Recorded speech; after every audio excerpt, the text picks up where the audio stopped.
The stock market has smashed one record after another, gaining $8 trillion in value. That is great news for Americans' 401k, retirement, pension, and college savings accounts. That was President Trump only a week ago during his State of the Union address, as he triumphantly touted the gains in the stock market since he became president. And then, well, you know, stocks plunged Friday, and on Monday the market continued to plummet.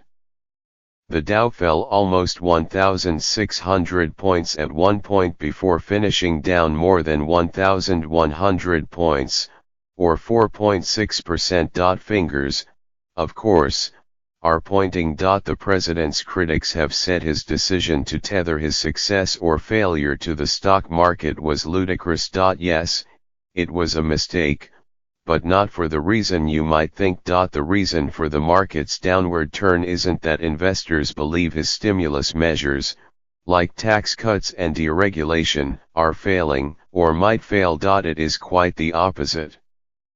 Investors believe his policies to stoke growth are going to work so well that they will overheat the economy, and force the Federal Reserve to try to slow things down by raising interest rates faster than expected. Sometimes you can have too much of a good thing. Don't forget what set off the plunge on Friday: better than expected job growth numbers. It is very possible that by the time election season comes around for 2020, even if this market dip is simply a blip, the economy will be, or will have been, in a recession. To explain the phenomenon, Ray Dalio, the founder of the largest hedge fund in the world, Bridgewater Associates, imagine the president at the wheel of car. Fiscal stimulation is hitting the gas, which is driving the economy forward into the capacity constraints, Mr. Dalio said. That, he added, is triggering interest rate increases that are hitting the brakes, first in the markets and later in the economy. Before all the pundits pass out from hyperventilating over the market correction, and quick fact check, technically a correction is defined as a drop of 10% or more. Let's take a deep breath. The market's fall may seem precipitous, but it has dipped only 8.5% from the top. That's certainly significant, especially if you jumped into the market in the last several weeks for the first time.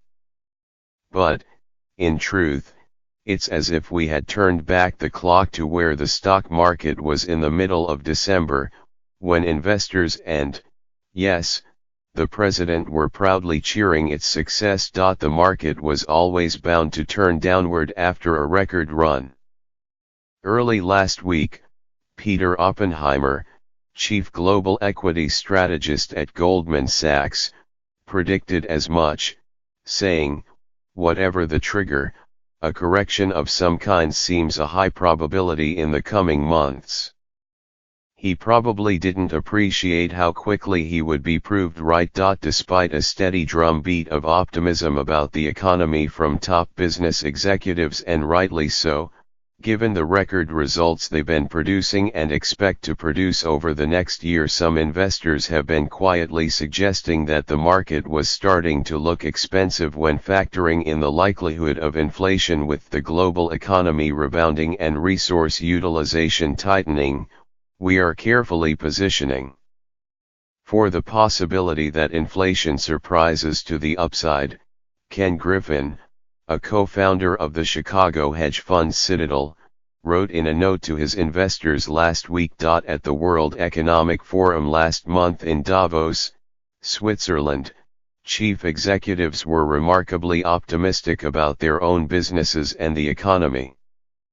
But Jamie Dimon, chairman and chief executive of J.P. Morgan Chase, added a note of caution. "Things were going so well," he said, "that I promise you, we are going to be sitting here in a year and you all will be worrying about inflation and wages going up too high." That optimism may be an economic contraindicator. Optimism about global growth is disturbingly high at Davos, Scott Minerd, the chief investment officer of Guggenheim Partners, told Reuters. While I am of the opinion that the global economy is gaining momentum, I always find it discomforting when virtually everybody shares the same opinion. My fear is that economic optimism is spilling over into global equities, which will lead to a mania in stocks. For now, that fever may be breaking, but it is likely to be only temporary. These big declines are just minor corrections in the scope of things. There is a lot of cash on the side to buy on the break, and what comes next will be most important, Mr. Dalio wrote in a note to his clients Monday. How long this bull run will continue is anyone's guess, but the betting line is that while it may have another a year or two, it will end. History shows that economic cycles exhibit fairly consistent symptoms leading up to a recession, Guggenheim wrote in a note to investors. Late last year, starting with a labor market that evolves from cool to hot and a monetary policy stance that progresses from loose to tight in response. Our analysis of these metrics suggests that the current expansion will end as soon as late 2019, Guggenheim wrote. Just in time for the next presidential election.